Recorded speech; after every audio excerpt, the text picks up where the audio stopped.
আল্লাহ তাবারক তাআলা বললেন, ইয়া আইয়ুহান নাবিয়্যু জাহিদিল কুফার ওয়াল মুনাফিকিন। আল্লাহ বললেন, হে নবী, তুমি সংগ্রাম করো, জিহাদ করো কাফেরদের বিরুদ্ধে আর মুনাফিকদের বিরুদ্ধে। জোরে বলুন সুবহানাল্লাহ। কে বললেন? আল্লাহ রাসূলকে বললেন, হে নবী, সংগ্রাম করো কাফেরদের বিরুদ্ধে আর মুনাফিকদের বিরুদ্ধে। ওয়াগলুজ আলাইহিম, আর তাদের প্রতি কঠোর হও, শক্ত হও। আল্লাহ মুনাফিকদের প্রতি আর কাফেরদের প্রতি রাসূল করিম সাল্লাল্লাহু আলাইহি সাল্লামকে শক্ত হতে বললেন। আমি আয়াত আপনাদের কাছে রেখেছি।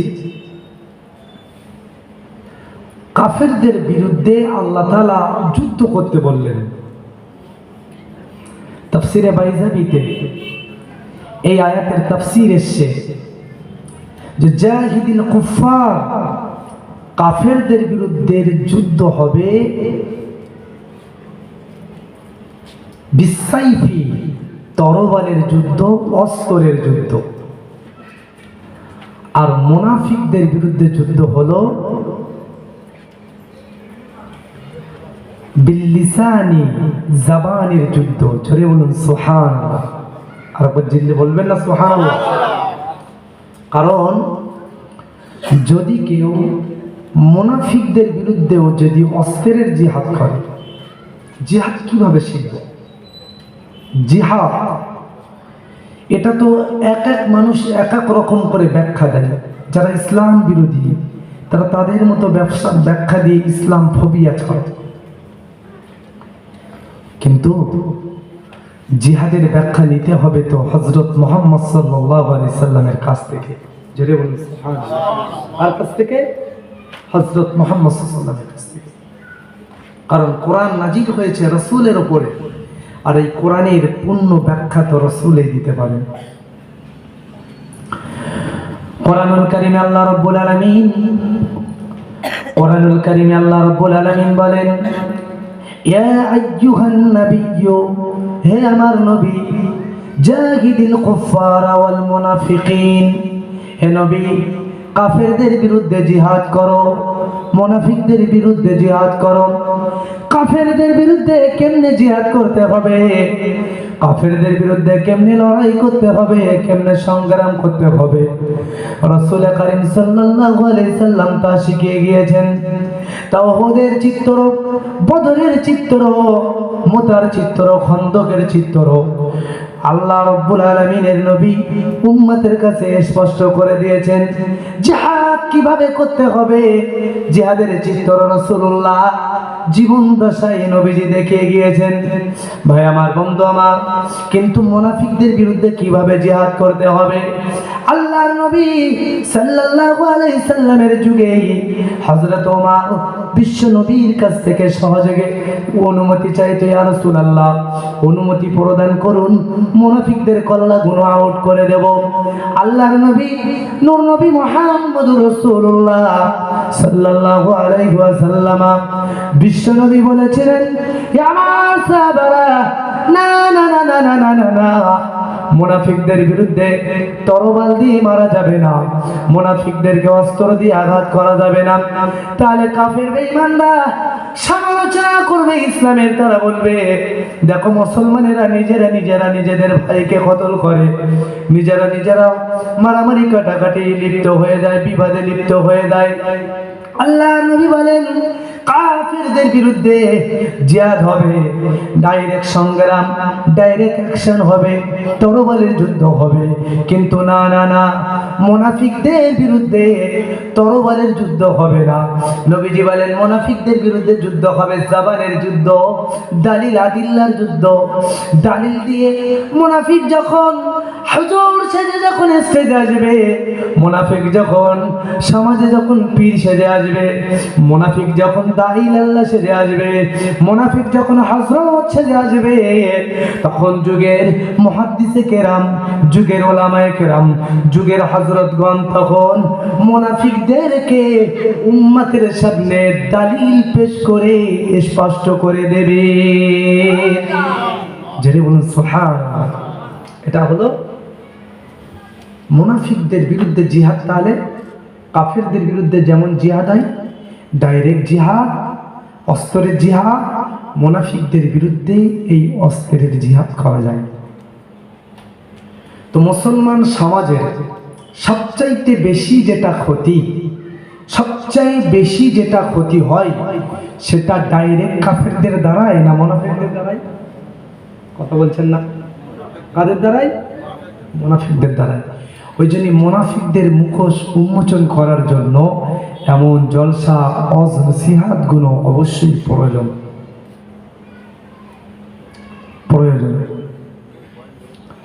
এবং সেহেতু যুগের পর যুগ মুজাহিদের ভূমিকা পালন করে ওলামায়ে হযরত জাহানের জীবনের বাজি রেখে তারা এই মাইকে তারা কথা বলেই যাচ্ছেন। আমার আগে এত সময় যিনি কথা বলছিলেন ইনি তাহলে এই যুগের মুনাফিকদের বিরুদ্ধে এক বলিষ্ঠ কণ্ঠের মুজাহিদ। কথা ঠিক কিনা? জি। তাহলে মুজাহিদের প্রয়োজন রয়েছে। তো এজন্য মুনাফিকরা সর্ব আলোচনাও সহ্য করতে পারে না, পছন্দ করে। তারা শুধু চায় যে আলোচনা আমার গায়ে লাগবে না, যে আলোচনা আমার উপর দিয়ে যাবে ওই আলোচনা করে। ভাই আমার, ইসলামে যত রকম রয়েছে, যত হুকুম রয়েছে, সব হুকুম গুলোরই উম্মতের কাছে সমান গুরুত্ব থাকতে হবে। কি থাকতে হবে? সমান গুরুত্ব। আল্লাহ রাব্বুল আলামিন কোরআনুল কারীমে রাব্বুল আলামিন বলেন, ইন্না নাহনু নাযালনা যিকরা ওয়া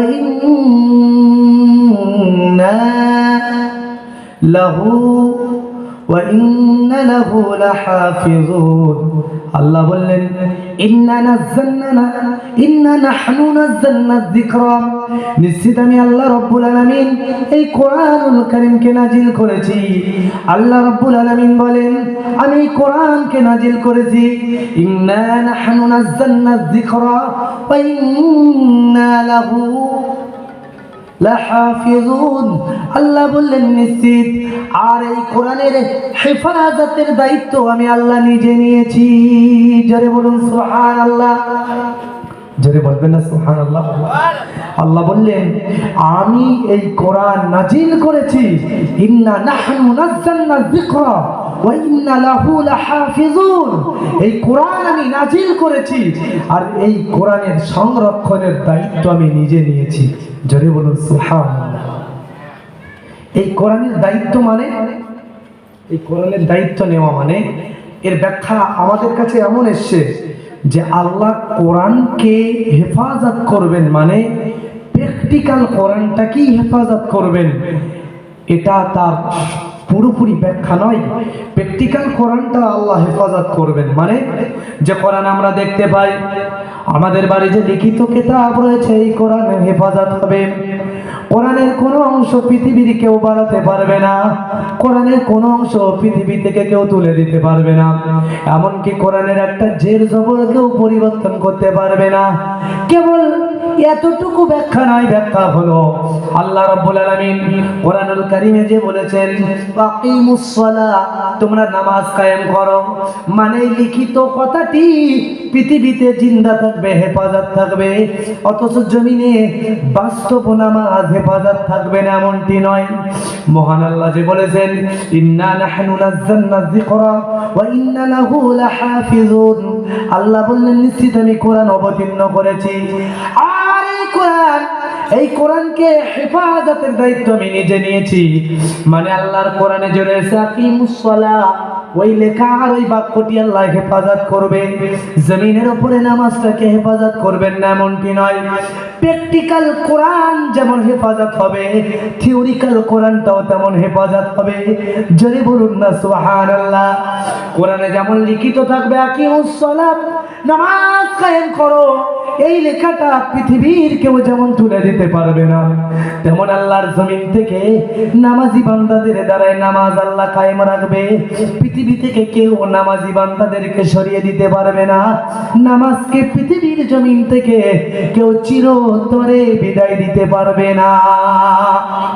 যারা বলুন কোরআনে রয়েছেন, কোরআনুল কারীমে আমার আল্লাহ রাব্বুল আলামিন বলেছেন, কুতিবা আলাইকুমুস সিয়ামু কামা কুতিবা আলাল্লাযীনা মিন ক্বাবলিকুম লাআল্লাকুম তাত্তাকুন।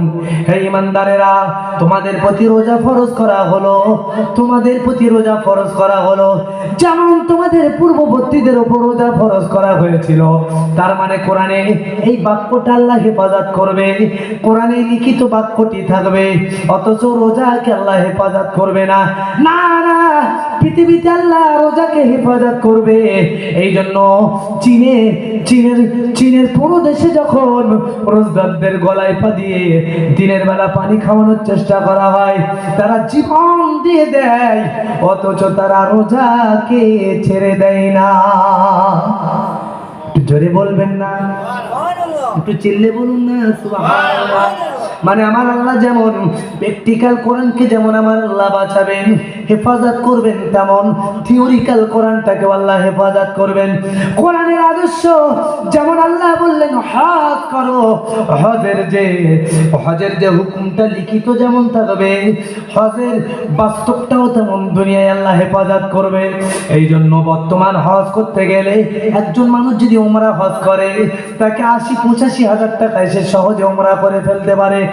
একই জায়গায়, একই স্থানে, একই দূরত্বের রাস্তা, অথচ হজের সময় যেতে গেলে ৫ লক্ষ টাকা, প্রায় ৫ লক্ষ টাকা খরচ, অথচ টাকার দিকে মোমেনরা তাকায় না। আমার আল্লাহ যদিও বলেছেন আমি আমার কোরআনকে নাজিল করেছি, আমি হেফাজত করব, তাই শুধু প্র্যাকটিক্যাল লেখাটা হেফাজত করে না, বাস্তব তার হুকুমটাও জমিনের ভিতরে আল্লাহ হেফাজত করেছে।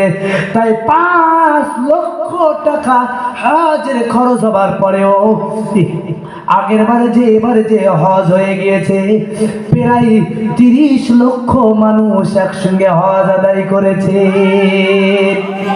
যদি বলবেন না, কারণ আমার আল্লাহর দ্বীনকে হেফাজত করবেন, আমার আল্লাহর প্রিয় বান্দাদের দ্বারাই আল্লাহর দ্বীনকে হেফাজত করবেন, আল্লাহর প্রিয় বান্দাদের দ্বারাই আমার আল্লাহ রাব্বুল আলামিন তার দ্বীনকে হেফাজত করবেন।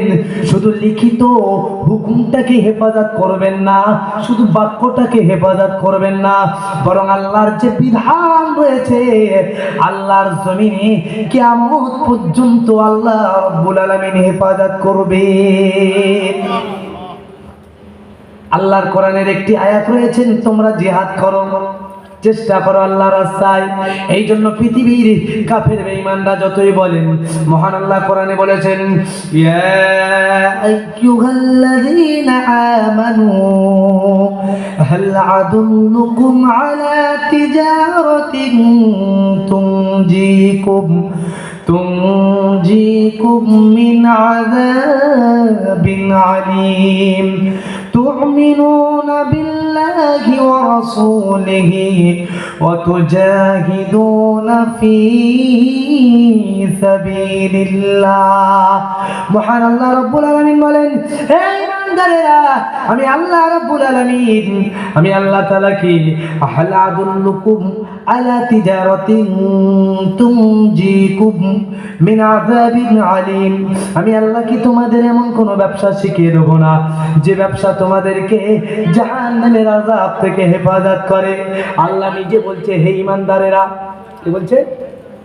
আল্লাহ নিজে বলছে, আমি কি তোমাদের এমন কোন ব্যবসা শিখিয়ে দেব না? হাল আদুল্লুকুম আলা তিজারাতিন তুনজিকুম মিন আযাবিন আলীম, যে ব্যবসা তোমাদেরকে জাহান্নামের আযাব থেকে হেফাজত করে। যারা বলবেন না সুবহানাল্লাহ। আল্লাহ বললেন তুমিনুনা বিল্লাহ, তোমরা আল্লাহর উপর ঈমান আনো, ওয়া রাসূলিহি, এবং নবীর প্রতি ঈমান আনো। তারপরে আল্লাহ বললেন ওয়াতুজাহিদুনা ফি সাবিলিল্লাহ, এবং তোমরা আল্লাহর রাস্তায় জিহাদ করো, চেষ্টা সাধনা করো। জোরে বলুন সুবহানাল্লাহ। চিল্লে বলবেন না? জি ভাই আমার, বন্ধু আমার, তার মানে আমার আল্লাহ কোরআনুল কারীমে জিহাদের আয়াত আমার আল্লাহ যেমন দিয়েছেন, আমার আল্লাহ রাব্বুল আলামিন কোরআনুল কারীমে পর জায়গায় বলেন, সূরা নিসার ভিতর আল্লাহ বলেন আল্লাযীনা আমানু ইউকাতিলুনা ফি সাবিলিল্লাহ। মহান আল্লাহ বলেন নিশ্চিত যারা ঈমানদার, নিশ্চিত যারা ঈমানদার, নিশ্চিত যারা ঈমানদার, কলেমা পড়া মুসলমান, আল্লাযীনা আমানু নিশ্চিত যারা ঈমান এনেছে, আমি আল্লাহ বলছি ইউকাতিলুনা ফি সাবিলিল্লাহ, তারা মরে, তারা সংগ্রাম করে আল্লাহ রাব্বুল আলামিনের রাস্তায়। জোরে বলুন সুবহানাল্লাহ। ঈমানদাররা কোন রাস্তায় মরে? ঈমানদারেরা মরে আল্লাহর রাস্তায়। ঈমানদারেরা আল্লাহর রাস্তায় সংগ্রাম করে, আল্লাহর রাস্তায় তারা মরে যায়। এই জন্য আল্লাহর নবী, বিশ্ব নবী সাল্লাল্লাহু আলাইহি সাল্লাম বলেছেন আল মুমিনুনা তুহফাউল মাউত, মুমিনের মরণটা হলো আল্লাহ রাব্বুল আলামিনের তরফ থেকে হাদিয়া। সুবহানাল্লাহ। যারা বলবেন না সুবহানাল্লাহ। মুমিনের মরণ হলো আল্লাহর পক্ষ থেকে হাদিয়া, তোহফা। কি কেন? মুমিন তো মরে আল্লাহর জন্য। মুমিন কার জন্য মরে? তাহলে মহান আল্লাহ জিহাদের যে হুকুম দিয়েছেন, শুধু এটা শুধু প্র্যাকটিক্যাল লিখিত থাকবে না, এর থিওরিক্যাল হুকুমটাও আমার আল্লাহ রাব্বুল আলামিন দুনিয়াতে কায়েম রাখবে। তাই পৃথিবীর লাল, পৃথিবীর রাম বামেরা, পৃথিবীর কাফের বেঈমান মুনাফিক ইহুদি নাসারারা যতই তারা গরম চোখ দেখাক না কেন, এই পৃথিবীর জমিনে আল্লাহর একদল ঈমানদার বান্দা আল্লাহর কোরআনের জিহাদের হুকুমটাকে তারা প্র্যাকটিক্যাল ভাবে জিন্দা রেখে দিয়েছে। যারা বলবেন না সুবহানাল্লাহ। তাই তো ইসরায়েলের মতো একটা ইসরায়েলের হিংস্র ইহুদিরা এবং আমেরিকার সাহায্য সহযোগিতা পেয়ে গোটা বিশ্বের তাগত ক্ষমতাদার রাষ্ট্রগুলো যাদের পিছনে মদদ দেয়, সহযোগিতা করে, তাদের বিরুদ্ধে ফিলিস্তিনের মুজাহিদরা শক্ত ভয়ে আল্লাহর জিহাদের হুকুমটাকে জিন্দা রেখে দিয়েছে। জোরে চিল্লে বলতে পারবেন না এটা কেন, কি জন্য? আল্লাহর হুকুম। আল্লাহ বলেছেন আমি কোরআনকে জিন্দা রাখবো। তাই কোরআনের যত হুকুম হয়েছে আল্লাহ এই জমিনে অবশ্যই জিন্দা রাখবেন। জোরে বলুন সুবহানাল্লাহ। এই জন্য কোরআনে নামাজের হুকুম এসেছিল, সেই দিন সাহাবারা নামাজ পড়েছিল। আজ পর্যন্ত পৃথিবীতে কি কোনোদিন নামাজ বন্ধ গিয়েছে? বলুন। রোজা বন্ধ গিয়েছে? হজ বন্ধ গিয়েছে? জিহাদও বন্ধ যায়নি, কিছুই বন্ধ যায়নি এবং যাবেও না। কারণ আল্লাহ কোরআনকে হেফাজত করবেন। এর অর্থ কোরআন লিখিত গ্রন্থ যেমন হেফাজত করবেন, কোরআনের বাস্তব আদর্শ আল্লাহর জমিনে হেফাজত থাকবেন। যারে বলুন না। হেফাজত কারা করবেন? হেফাজত তো করবেন আল্লাহর প্রিয় বান্দা যারা, তারা হেফাজত তো করবেন যারা আল্লাহর বান্দা, যারা আল্লাহর গোলাম। হেফাজত তো করবেন যারা আল্লাহর মুমিন বান্দা। আরে দুনিয়ার ধনী মানুষের ঘরের মাল পাহারাদারি কারা? যারা তো তার শ্রমিক, যারা তো তার গোলাম, যারা তো তার কাজের লোক, তারা তো দুনিয়ার মালিকের মাল হেফাজত করে। ঘরের দরওয়াজায় দাঁড়িয়ে, ঘরে পাঁচিলের গেটে দাঁড়িয়ে তারা তো মালিকের মালকে হেফাজত করে। প্রিয় সুধী, আল্লাহর দ্বীনের হুকুমকে পাহারাদার হিসাবে হেফাজত করবে আল্লাহর ঈমানদার বান্দারা। জোরে বলুন সুবহানাল্লাহ। এজন্য ঈমানদার বান্দারা মরতে রাজি, তো আল্লাহর কোনো দ্বীনকে বিলীন করতে রাজি হবে না। জোরে বলুন সুবহানাল্লাহ। এটা ঈমানদারদের বৈশিষ্ট্য। তাহলে পৃথিবীতে সব হেফাজত থাকবে। পৃথিবীতে কি? সব হেফাজত থাকবে। তবে ক্ষেত্র বিশেষ যারা হেফাজতকারী দলে থাকবে তারা কারা? আরে মালিকের যে মালিককে মালিক হিসাবে যে মেনে নিয়েছে, যে আল্লাহকে রব হিসাবে মেনে নিয়েছে, সেই তো রবের পাঠানো বিধানকে হেফাজতের জন্য তার জানকে আল্লাহর রাস্তায় উৎসর্গ করে দেবেন। জোরে বলুন সুবহানাল্লাহ।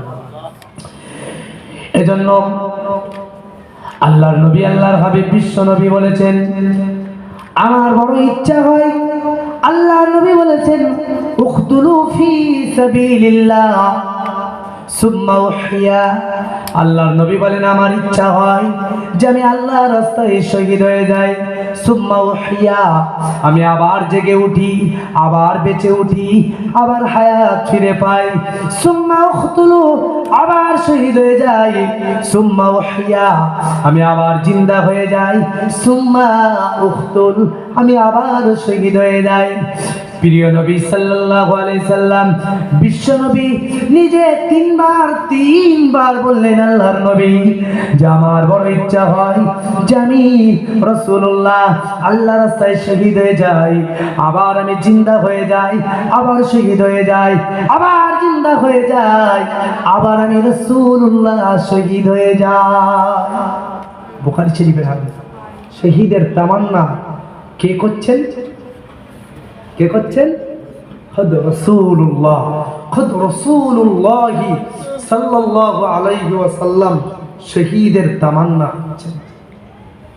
তিনি নিজে শহীদ হওয়ার জন্য আক্ষর পেশ করছেন। কি বলছেন? একবার বলিনি যে শহীদ হব, তা বলিনি। রাসূল কি বললেন? উখতুলু, আমার ইচ্ছা হয় আমি কতল হব, সুম্মা উহইয়া, আবার জিন্দা হব, সুম্মা উখতুল, আবার কতল হব, সুম্মা উহইয়া, আবার জিন্দা হব, সুম্মা উখতুল, আমি আবার কতল হব। জোরে বলুন সুবহানাল্লাহ। ভাই, আল্লাহ তাআলা কোরআন শরীফে 4 শ্রেণীর মানুষের মর্যাদার কথা বললেন, যাদের রাস্তায় ঈমানদাররা চলার জন্য দোয়া চেয়ে থাকেন আল্লাহর কাছে। আনআমতা আলাইহিম, কারা আনআমতা আলাইহিম? তাদের প্রথম শ্রেণী হলো আন-নবিয়্যিনা, নবীগণ, দ্বিতীয় হলো সিদ্দিক, তৃতীয় হলো শুহাদা, চতুর্থ হলো সালিহিন। ভাই, তাহলে শুহাদার স্তর তো তৃতীয় স্তর, প্রথম স্তরে তো নবী, দ্বিতীয় স্তরে তো সিদ্দিক। তো আল্লাহর নবী তো নবীর স্তর পেয়ে গেছেন, সিদ্দিকের স্তর পেয়ে গেছেন, তাহলে 2 ডিগ্রি নিচে নেমে আবার শাহাদাতের স্তরে আসার কেন মনোবাসনা পেশ করছে? কেউ যদি হাই স্কুলের হেডমাস্টার হয়ে যায়, সে কি আর সাধারণ টিচার হতে চাই? তো নবীর স্তর যে পেয়ে গিয়েছেন আমার রাসূল, তাহলে নবী কেন আবার তৃতীয় ধাপে এসে শাহাদাতের স্তরে আসতে চাচ্ছেন?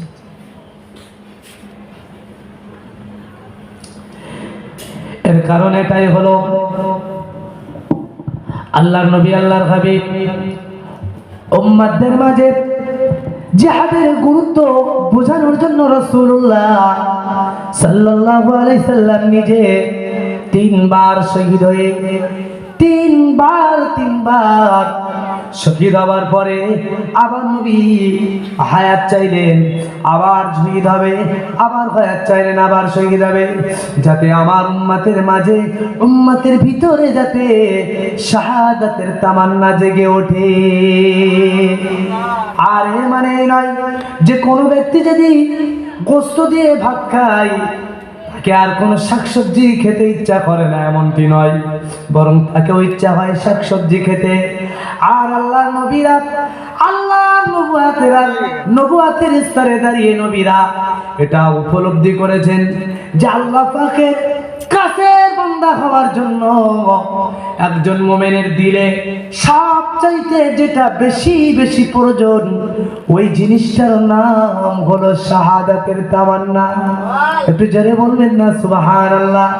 শাহাদাতের তামান্না যে মুমিনের অন্তরে থাকে না, যে মুমিন শাহাদাতকে ভয় করে, যে মুমিন যে ঈমানদার দাবি করে অথচ শাহাদাতকে ভয় করে, মরণকে ভয় করে, দিনের রাস্তায় মরতে পিছপা হয়, দিনের রাস্তায় শাহাদাত হওয়ার জন্য ভয় করে, ওই লোকটা তো মুমিন নয়, ওর অন্তরে মুনাফিকি বীজ উকি ঝুঁকি মারামারি করে।